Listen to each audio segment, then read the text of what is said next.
This is Jam Nation with Jonesy and Amanda. On October 12, in 2002, a terrorist attack was carried out in the tourist district of Bali. 202 people lost their lives, 88 of them Australians. 20 years later, wow, it's 20 years, a series has been made based on these events, and Richard Roxburgh plays AFP Commander Graham Ashton, who led the police investigation. He joins us now. Richard, hello. Hi, guys. What a story, what a tale.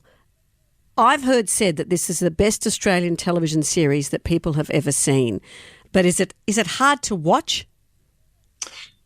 Look, I don't think it's hard to watch in the sense that it's kind of horribly graphic. It's hard to watch because it's about the kind of human things that happened around an atrocity like that.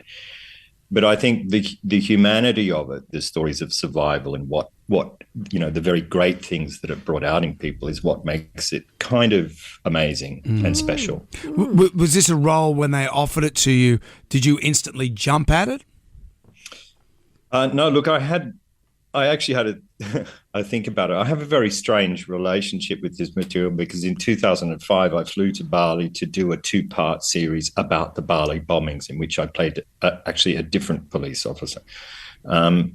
So, it's incredibly intense material. It's really difficult to be a part of. But I thought the story was measured very beautifully. I thought the way that it was dealt with, in particular, the relationship with the Indonesian part of the story and the Balinese part of the story was really, really beautifully told. What was Graham like, and what was the role Graham played in the tragedy? Well, I've played quite a few bad cops in my life. Yes. So it's incredibly refreshing and quite wonderful to play one of the very, very good ones. I had quite a few talks with Graham, who's a really remarkable man. He's incredibly quietly spoken. He's a thoroughly decent human being. He spoke fluent Indonesian, which is really interesting to me. So he was there as a kind of a very quiet voice of moderation. But my God, what a job, because he had so many things that he had to deal with. He had obviously the grieving, Australian parents.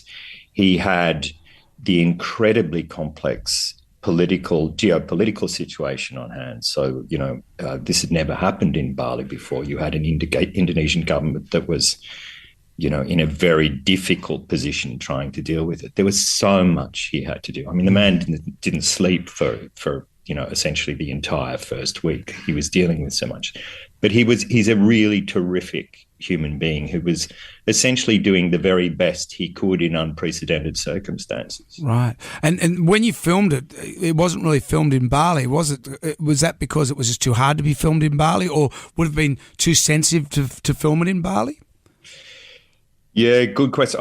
Look, essentially, it was a lot to do with COVID protocols because it was just going to be hectic and a nightmare to try and do that. Luckily, art departments now are so extraordinary. I mean, we had an incredibly, wonderful designer, Tim Ferrier, who essentially built the entire heart of Kuta out near Lucas Heights in this kind of wasteland out there. Yeah.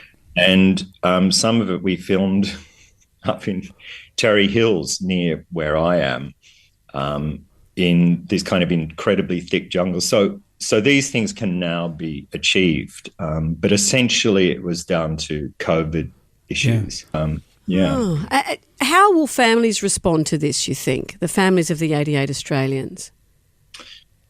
Amanda, I hope that this is seen as a work of great respect, and that essentially what it's about are the great things that happen to humanity, to human beings, when something horrendous, something unimaginably horrible occur.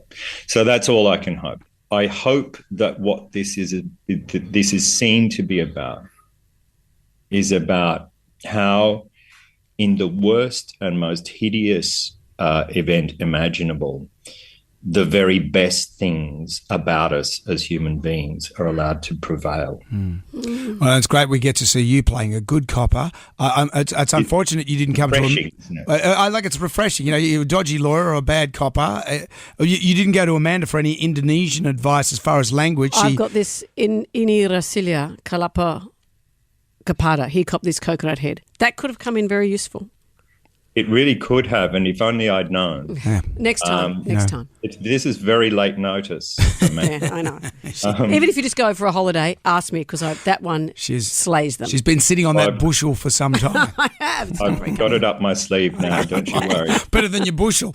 Bali 2002, all 4 episodes are available to stream now on Stan. Richard Roxburgh, thank you for joining us.